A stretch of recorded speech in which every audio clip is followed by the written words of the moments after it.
afternoon, good evening, wherever you are watching from. This is your host for today, Ambassador Victoria Esuba. Thank you very much for tuning in. Please let us know which country you are tuning in from. Welcome, welcome, welcome. Today, I have a very special guest with us, who is no stranger to MBN, for he is a student of some of the greatest minds to grace the earth. Dr. Miles Monroe, Drs. Peter and Patricia Morgan, Dr. Dave Barrows, Rondell Allen, aka Rondell Positive, the man of purpose. The Mirror Boss is not only Jamaica's most sought-after recording artist, but an avid speaker, kingdom teacher, purpose activator, youth advocate, mentor, and philanthropist. He holds a Bachelor of Science degree in education awarded by the Micro University and a Diploma of Primary Education acquired at CASE or CASE. He is married to a beautiful, beautiful wife, Lotoya, and both are parents of 3 beautiful daughters, Janari, Lynn Ann, and Rain. I welcome you, Ambassador Rondell Positive. Welcome. How are you today? I am honored to be with you, and I'm grateful. I'm just grateful and thankful, for life, for the ability to be able to just share, the principles and living in the kingdom on earth. Just be able to connect with you. How great is God and technology? I mean, you're all the way in Spain. I'm in Jamaica, and we're connecting, and we're connecting, and we're going to be connecting with others who are all over the world. So I'm just grateful. I bring you greetings from my family. I greet you for my wife. I pray that yourself and your family are doing very well.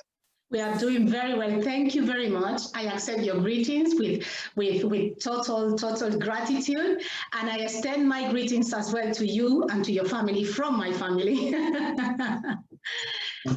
It's great to see you after the last time when we saw each other. We saw each other in Bahamas, the place where God lives. Do you remember?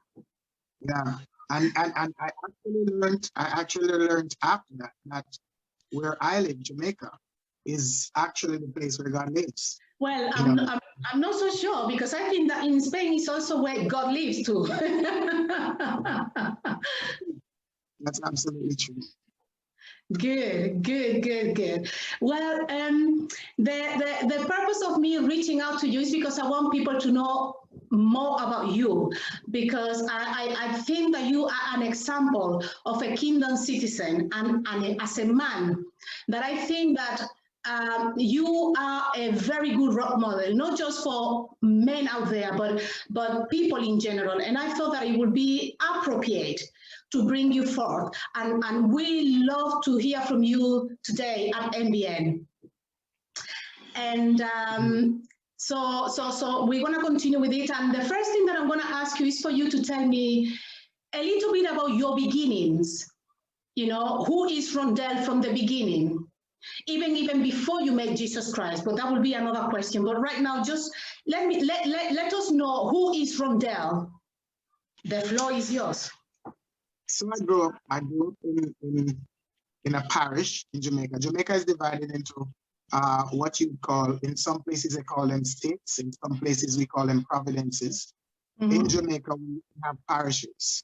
Okay. We have 14 parishes. I grew up in the parish of Portland. I was born in Portland to Winifred and Alfred.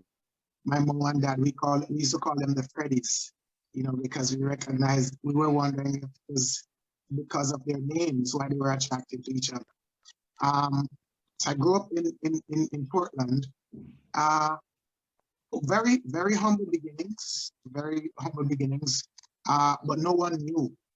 So we were poor, but no one knew we were poor. Because a matter of fact, we were poor, but we thought that we were rich because you know, you never knew the circumstances that surrounded you and stuff. So grew up in Portland. I think at about age 3, my father introduced me to music.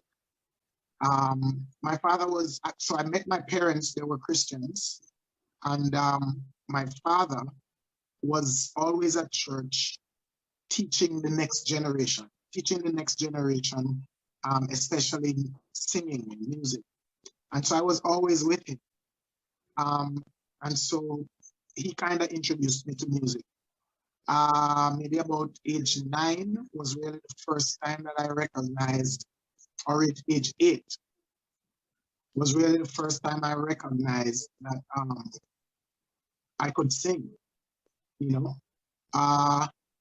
At the same time, but I didn't tell you, so my parents had 4 of us, 4 boys, and I am the last one. I'm the last one. When I was 8 years old, I lost one of my brothers. Oh. And I started having different experiences in life. At the time, my father, maybe about a couple of months later, my father would have had an experience where we also thought he had died. Oh. The doctors thought he had died. Everybody thought he had died, but he had an experience. He had an experience where ulcer was there was an eruption of ulcer, and when he went to do his operation, he was told that he should not be in the hospital. He was totally healed. So we grew up around seeing our parents really committed to God in everything that they were doing, and so. But the truth is, I just never connected with this church thing.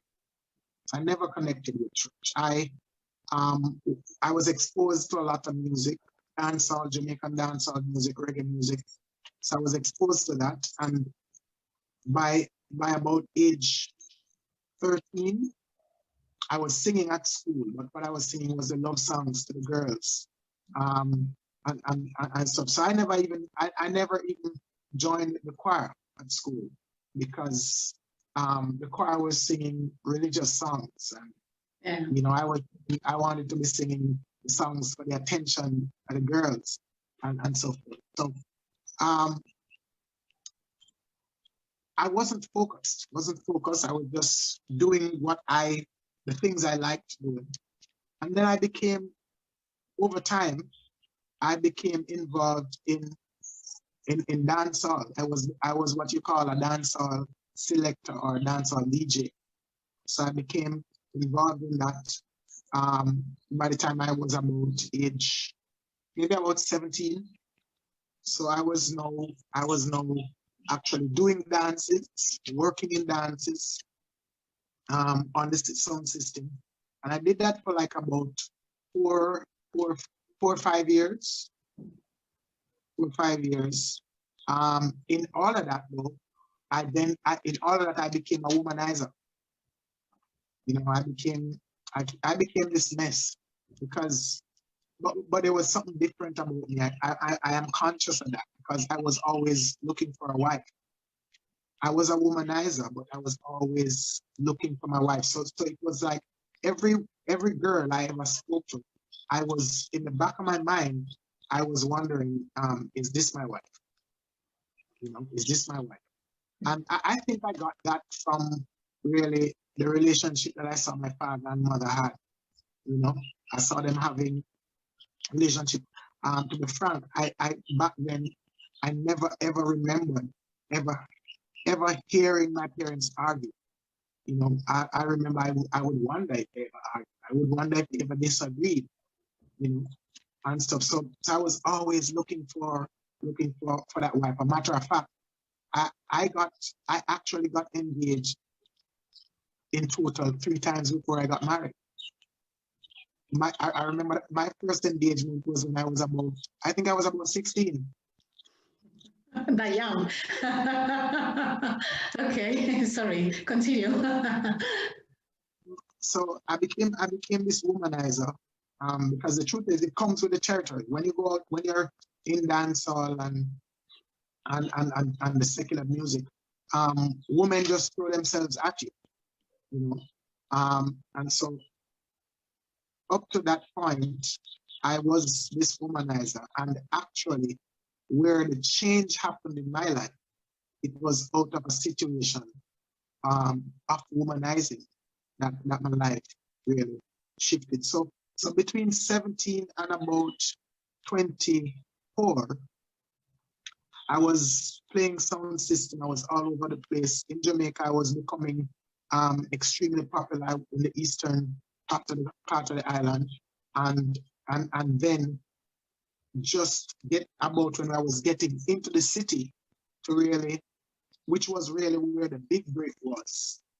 Just when I was about to get into the city, that's when God pulled the plug. And when God pulled the plug. So that's basically my upbringing. I don't know if I missed out anything major, but what I know is that I grew up around. My parents were people who were people of faith. Mm-hmm. You know, yeah. Okay, so following on what you just said, let me ask you, how did Jesus pull the plug? Tell me, how? What happened? So I was, as I said, I was playing sound system, etc. And then I met my wife. Okay. I met her. Well, I actually met her in college before. When I met her in college, we became very good friends.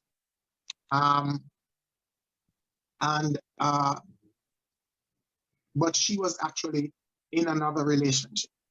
And so she was ahead of me in college. She was, right when I was entering my first year, she was a third year person. So she left college 2 years before me. I got engaged after that, my second engagement. My second engagement broke up because I was still womanizing while I was engaged. Right? Yeah. So after completing, I got a job and we ended up working at the same place. So we met again. You see how God does things, huh? And so we met again, and I think we started courting. We courted for a short time, you know, and I said, I think this is my wife. So I asked her to marry me. She said yes. But then maybe about 4 weeks afterwards, she was leaving Jamaica to the US to spend about 2 months. And this girl I used to talk to from the US was coming to Jamaica. Whoa. And so I decided that I was going to play my last game. And my last game just blew up like an explosion. And everything just went into total chaos, you know.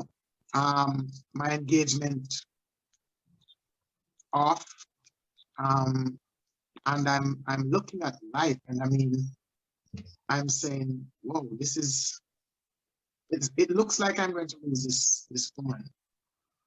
So I went home because she had come back at the end of her period. She had come back, and so I went home to speak to my parents, and I wanted to talk to my mother because she was the person I would speak to in relations to things like this. And when I went to see her, my father said, she's not here, she's at church. And if you want to talk to her, then you need to go to church. So I went. It was that urgent that I decided that I would go to church to talk to her. So I went to the church and I sat beside my mother and I said to her, I would like to speak to you for a minute. And she just said, I think she just discerned something. And she didn't know what it was. And she just said, you know what? It makes no sense to talk to me. I cannot help you. Go and talk to God. Wow. It was just like that. She said it. And after she said that, there was an elder in the church who just walked, came at, I don't know if he saw that I was like a bit disturbed or something, but he just walked, he came and he sat beside me. This is somebody who knew me from I was a kid. And he said, Rondell, do you have something that you'd like to say? I never got it. To be frank, I don't even recognize, I never even recognized that I said, yes, I have something I want to say. And so what they did, which amazes me until today, because I can't recall seeing this happening in churches nowadays, but what they did was, it was like he went to the pastor and he said,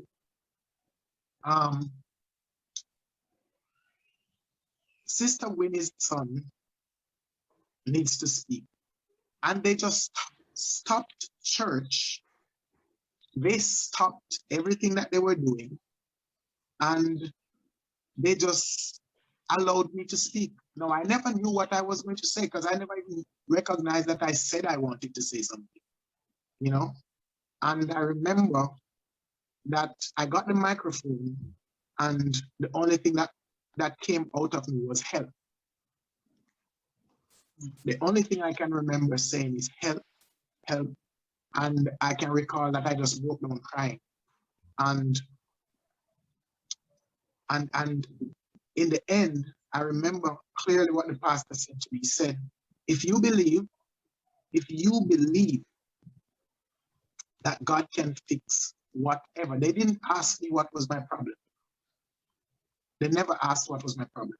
He said, if you believe that God can fix the problem that you're having, he said, by the time you reach home, that problem is fixed. He says, if you believe it, by the time you get home, that problem is fixed. And so I'm in a taxi going home. My ears pierced and all of that. And I took my earring out because I'm saying, you know what, I believe this thing. And I'm saying, and I took the earrings out, threw them away. And I said to God, I'm in the back of the taxi and I'm saying, if you are really God, fix this situation and then I'll give you my life.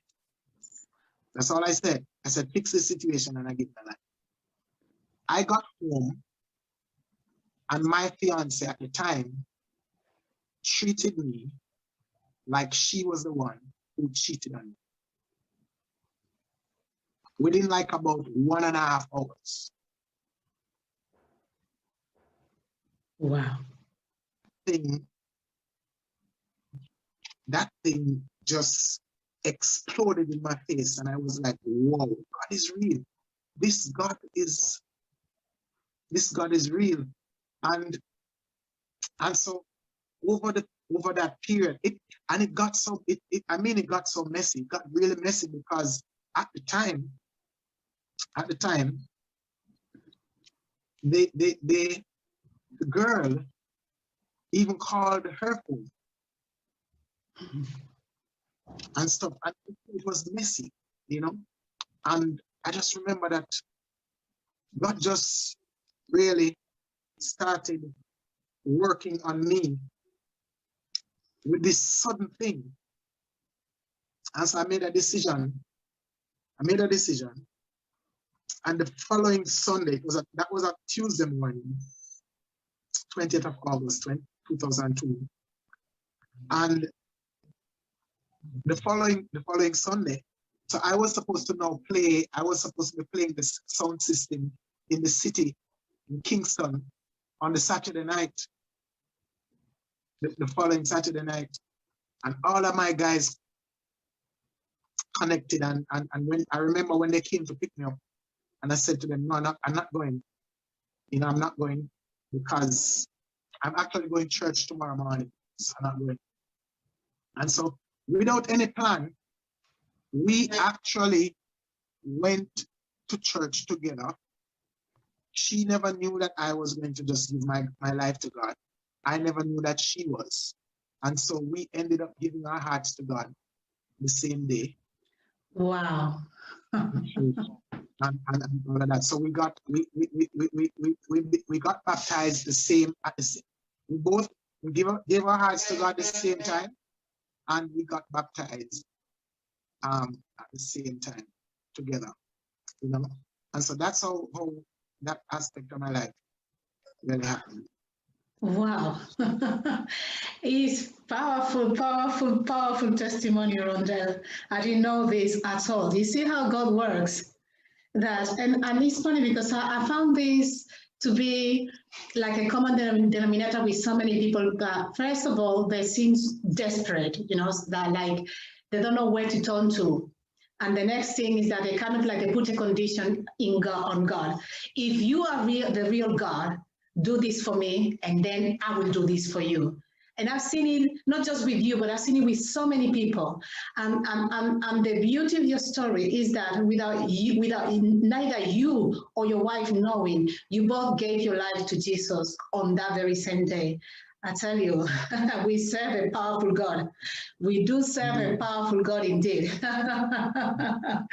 Wow, wow, wow, wow. So I was going to ask you how, but you already answered that. How do you met with Jesus? How do you give your life to Jesus? And you already answered that. So the next thing that I would like to know is, obviously you and I, we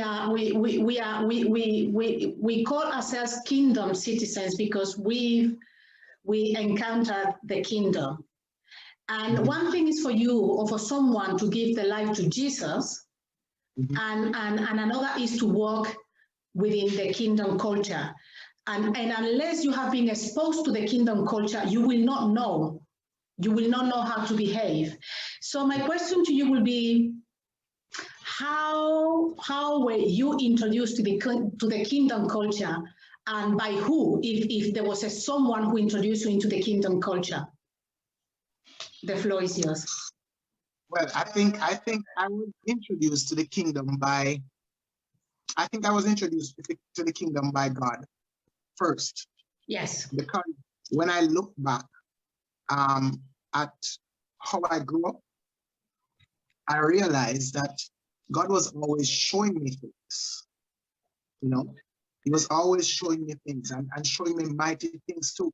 When I look back, I realized that I actually grew up living, bringing the Bible to life. Because as I said to you, so my brother who died when I was 8, he was 14. I remember him praying because he had a car accident and he had developed kidney failure. And matter of fact, he died just before the first set of dialysis machines came into Jamaica, because he was one of the persons waiting on those machines in 1986. But I remember that my brother, when people have this kidney issue, sometimes they have extended growth in their bellies, in their stomach. Yes. And I remember that was the case with my brother. And my mother told me that one night he prayed and he said to God, if you will just take this water from me, then I will serve you. Just take this water from me. And the next morning he woke up, his belly was flat. His bed was wet and all of that, and his belly was flat. So, and my father, as I said, my father had an experience where everybody thought he was dead. I saw when ulcer erupted in my father. My father was releasing just big clots of blood and stuff. Where we lived was like maybe about 1 hour from the hospital. There was only one person in the community who had a motor vehicle to take him to the hospital. So all of those delays, when he got to the hospital, they said that he was dead. He had no pulse. They said he was dead and stuff. when about 4 days later, when they moved into Kingston Public Hospital for the operation, the doctors asked, why is he in the hospital? Because when they did the ultrasound, inside of this man is very clean. What ulcer? What ulcer are you talking about? So I recognized, and I never realized this until I really turned my life over to God. This was when God started showing me that you were living the miracles that that you see in the Bible. While you were growing up, you were seeing in real time the miracles that were in the Bible. So from the offset of coming into salvation, I became what I would call a rebellious Christian, because I was not able to understand the going to church and doing the routines and the rituals and stuff, because I was not seeing the power. I wasn't seeing the power. I wasn't hearing the language that Jesus spoke and stuff. And so I was doing that for like 12 years. I was going to church just as this changed person. But then I was making music though that was releasing the kingdom. God was writing some songs. Because I can tell you, Victoria, I didn't know how to write, period. I started hearing songs because I was in a place of asking God, how can we solve the problem of crime in Jamaica? I remember there was a little boy who died one Sunday evening from gun violence. And I was teaching at the time, and when I went to school, I was talking to my 10-year-old students, and they were saying, I was asking them, how do you cope, knowing that at age 10, you live in a country where you can walk out and somebody just shoot you, you know? And that's how I got the first song. I just heard a melody popped and God just wrote the song. And so over that period between 2002 and about 2008, God started writing through me, just giving me revelation. Revelations that Jesus revelations, but not Christianity's revelations. Yeah, I hear you. I know exactly what you're saying, yes. Kingdom revelation. And so he started revealing these things. And then my manager at the time, I think when we got to about 2010, my manager said to me, there's this man that he wanted me to go and take a listen. And he was saying, you need to meet this man. His name is Miles Monroe. You need to meet this man. His name is Miles Monroe. That was like for 4 years, from 2010. And because I was so not into televangelism, that for 4 years, he would be telling me, Rondell, there's this guy. He says, every time I hear you speak, I hear this man. He says, every time I hear you speak, I hear this man. And he said, you need to go research this man. And I didn't. I just didn't. And on the 10th of November, 2014, I was sitting in my class, and a friend of mine made a post on Facebook that said, rest in peace, Dr. Miles Monroe. And it piques my interest. I said, but this is the man that Junior is telling me about. And I opened the post, and it was a video, and I pressed play, and my life was just turned upside down. I pressed play, and the first thing I heard was, the greatest tragedy in life is not death, but living without a purpose. And I'm like, whoa, what did he just say? How could I have not listened to Junior and go check out this man from 4 years ago? Because it was no time for you to do that. It wasn't time. Yeah. And I remember, I think for a moment my wife thought that I was going off. Because I remember that day I never taught at school. I didn't teach one lesson. I sat up, it was like, as a video was finished, a new video started. It's like I was just being pulled in.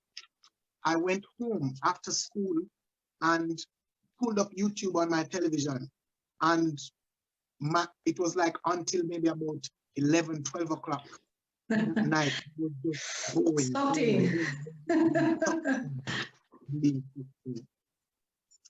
And that was November.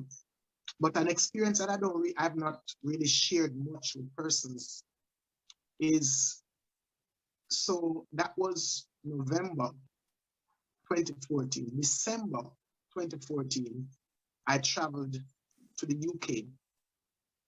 I had some events in the UK, and I was in the UK for 22 days. For 22 days. This was the first time I was now being away from my family since this period. And I had an encounter for 21 nights. I would be sleeping, and just about 2 a.m. or 2:30 a.m., I would somehow see his face, like hovering over me. And he would say, the message of the kingdom and the message of purpose must continue to be preached. That was it. The message is, and it was like every night for that period, just about the same time, I would have the same experience, you know. And I came back to Jamaica. Like, just like I'm crazy. I mean, I came back to Jamaica and I started leading people in my parish. Mm-hmm. So we would see, let me tell you, Vicky, we would see the fullness of the kingdom of God. We would see heaven on earth. I share a quick experience. I remember back then the mayor of St. Thomas, where I was living in St. Thomas. I remember the mayor of St. Thomas. His niece was one of my team members. Mm-hmm. We started this event called Heart Praise, which is just this big worship festival. And I remember the Lord told me one night, I remember the Lord said to me, when you go to the hospital, I never knew what was happening, you know. He said, when you go to the hospital and you go into that room, chase the people out, just like Jesus did with Jairus' daughter. Mm-hmm. I said, okay. So I woke up and I was telling my wife that this is what I heard when you go to the hospital. Do this and do that. And then the mayor's niece called me to say, we need to go to the hospital to pray for my uncle, because my uncle got a stroke. He got a stroke and he's in the hospital. I said, whoa. And then she says, he's in a private room. So at that point, you were just like, whoa, Father. Yes, continue. I remember it was a Sunday. We went there after church. It was about 5 of us. And so I was telling my wife everything that I was hearing clearly. I was saying to her, this is what we're going to do. This is what God said we're to do when we get to the hospital. The first thing that happened when we went to that hospital, we met this lady who, her husband was a friend of mine. He owned a funeral parlor. So when I saw her at the hospital, I was like, Mrs. Brown, what's happening? Why are you here? And she said, my mother is in a coma. She said, my mother is in a coma in the emergency room. And I heard clearly, speak through the wall to her mother. And I turned and I said to them, we are going to speak through the wall to her mother. And I remember saying, woman, get up now out of that coma. Get up out of that coma in the name of Jesus. Amen. And that was all that I did. I spoke, we turned, walked away, heading to the room of the mayor. As we were walking to the room of the mayor, there were 3 ladies who were sitting on a bench outside, and they got up and walked off before us. We had to stop to sign papers to get in because we were going to see the mayor and stuff. And so they were gone. My gosh. Now, when we finally got to the mayor's room, what was amazing, what took place that was so amazing, I told you that the Lord told me, he said, do exactly what Jesus did when he went to Jairus' house. Well, when we entered the room, we saw 3 ladies just got up and they ran out of the room. And I turned and looked at my wife, and my wife looked at me. And we prayed for the mayor. We prayed for the mayor. And I remember, I can remember clearly what God gave us to declare over him, that he would speak different, he would never speak the same.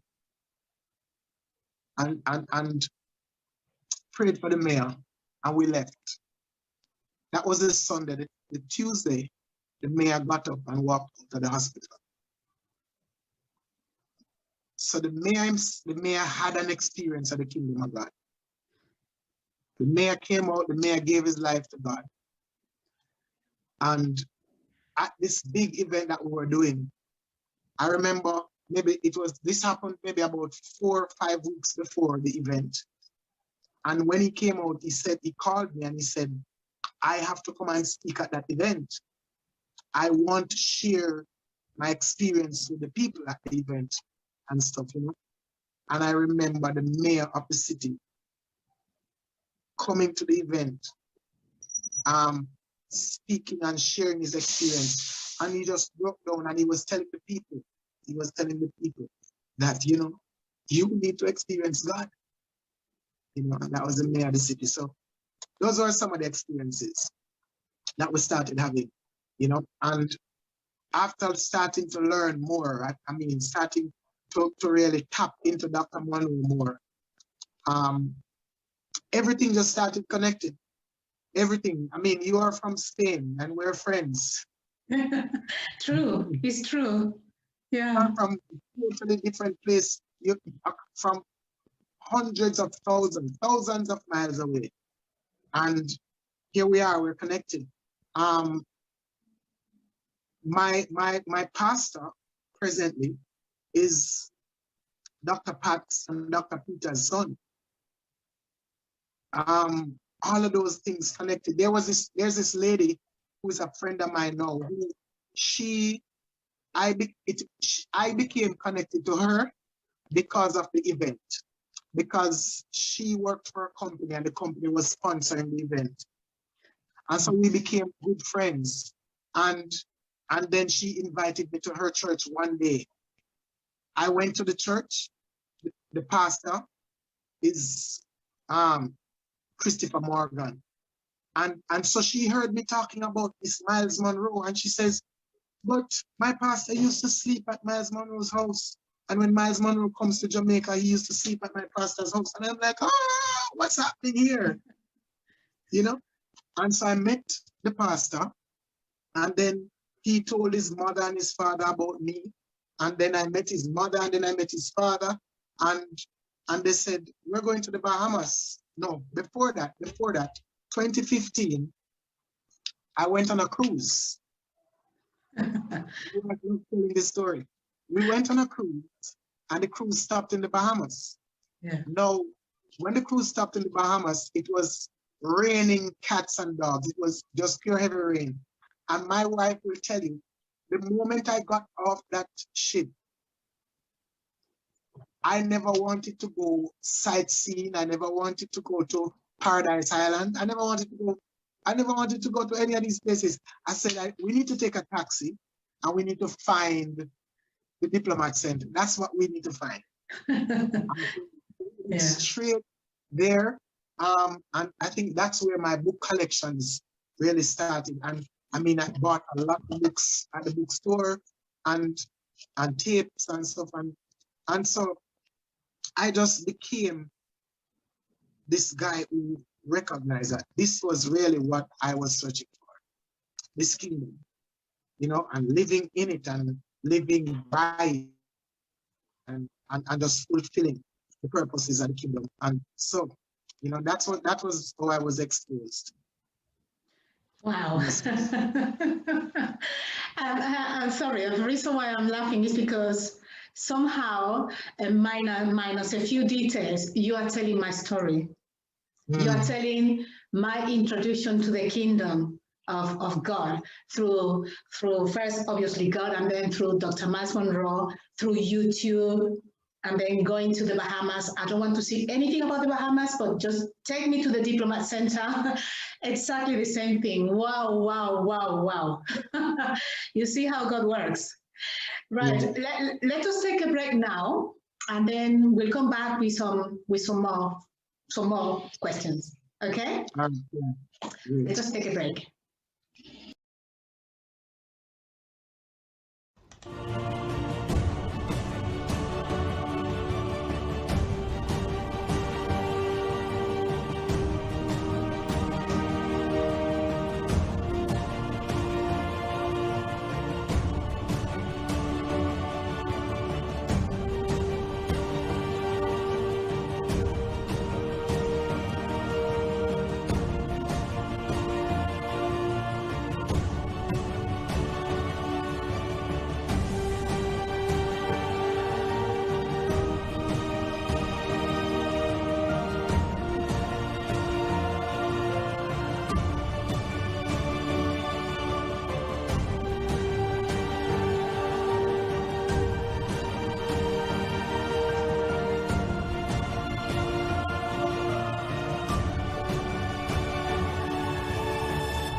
We are a chosen generation, a royal priesthood, and kingdom ambassadors. Llamados a demostrar su excelencia en este mundo. Tenemos una misión con un mandato. Pour transformer le monde avec la vérité du royaume et contraster la vérité du monde à la vérité du royaume.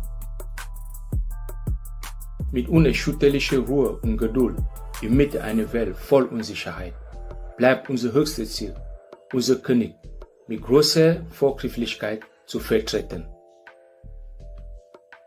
Taa ya nuru kuziba pengo la mgawanyiko kati ya makanisa. And making this world that better place to live.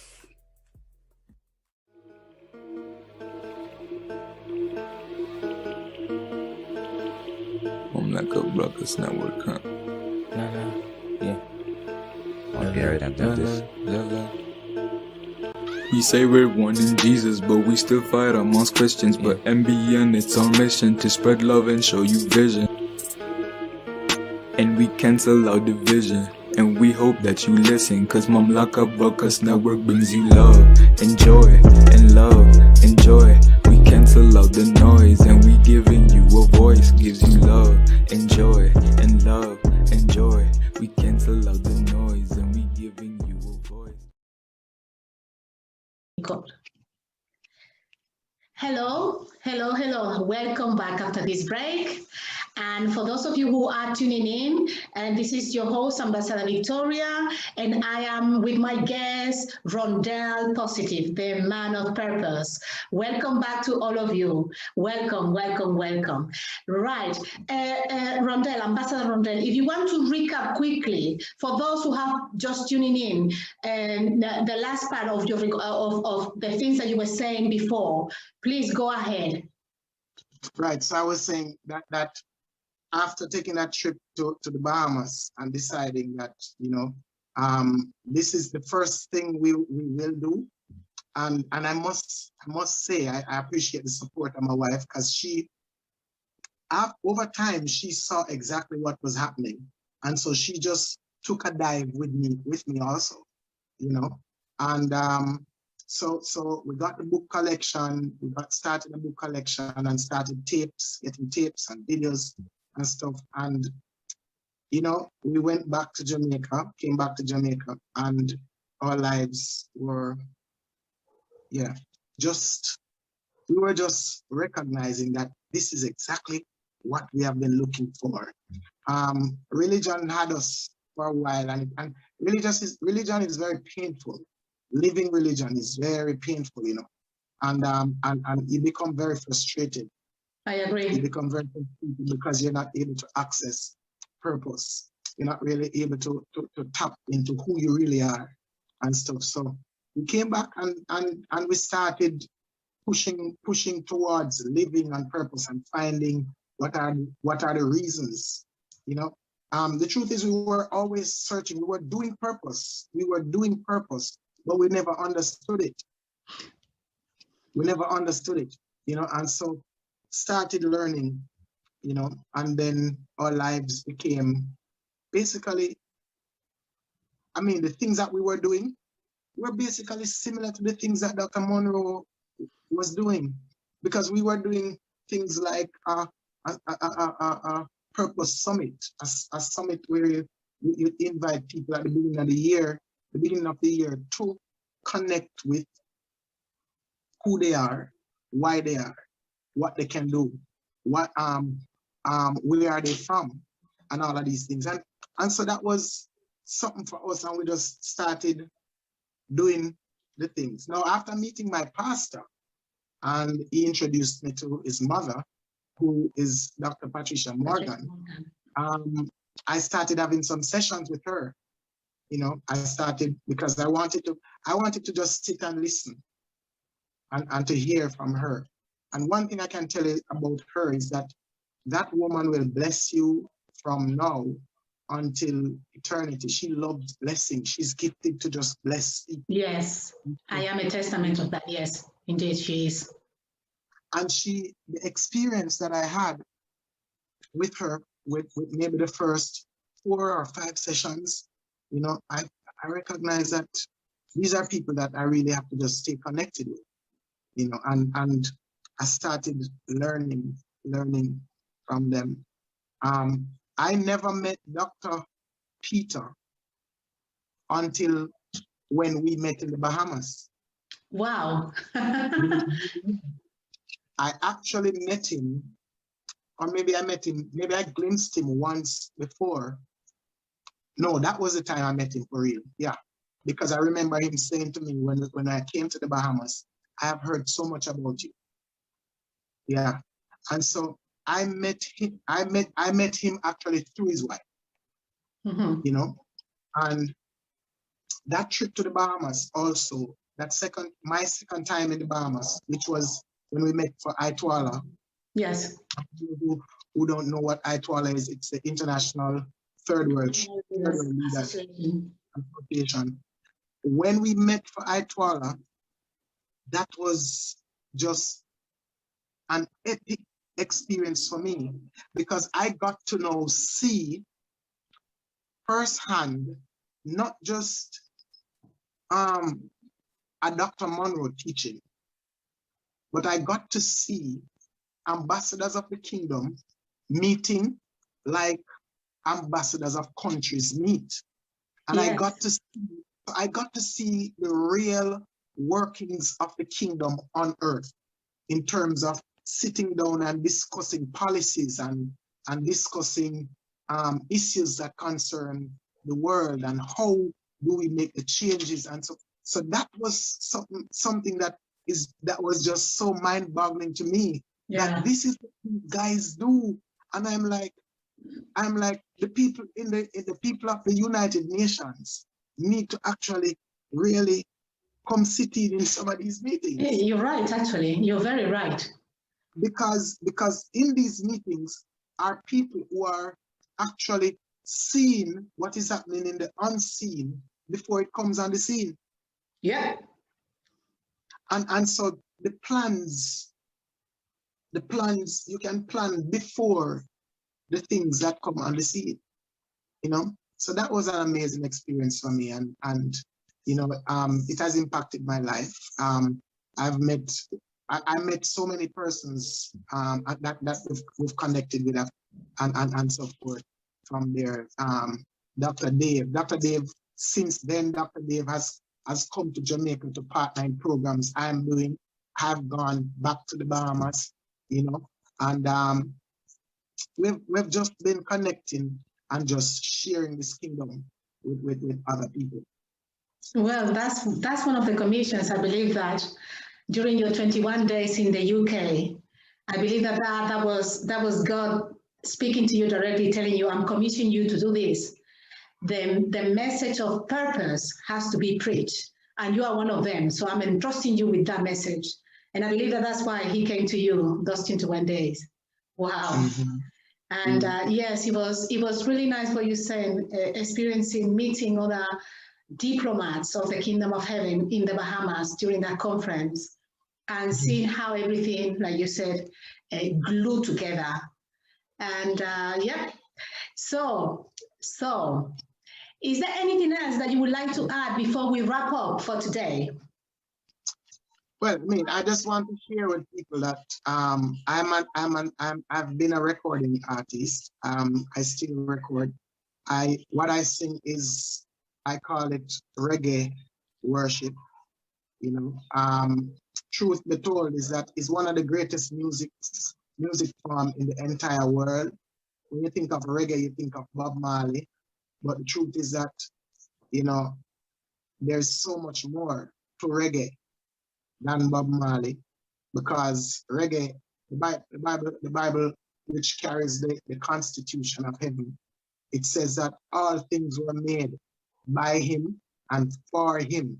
Yes. So reggae was made by him and for him, you know. And so you can follow the page, you can subscribe to the page on YouTube. Rondell Positive is the name.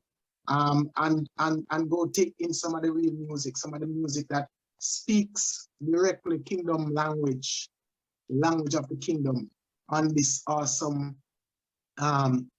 means of transportation called reggae. You know, you can go over on Facebook and Instagram. Everywhere I am Rondell Positive, you know, and we can connect through that and create more impact. Amen to that. Amen to that. Yes, we will be putting a link of your YouTube once this live broadcast has finished. So we will be putting a link to all of your social media so that people can connect to you. And well, this is all we have for today. It has been a real pleasure to have you in the house today, Ambassador Rondell. And this is not going to be the last time that you're going to be with us. I'm telling you now beforehand, this is not going to be the last time that you will be with us.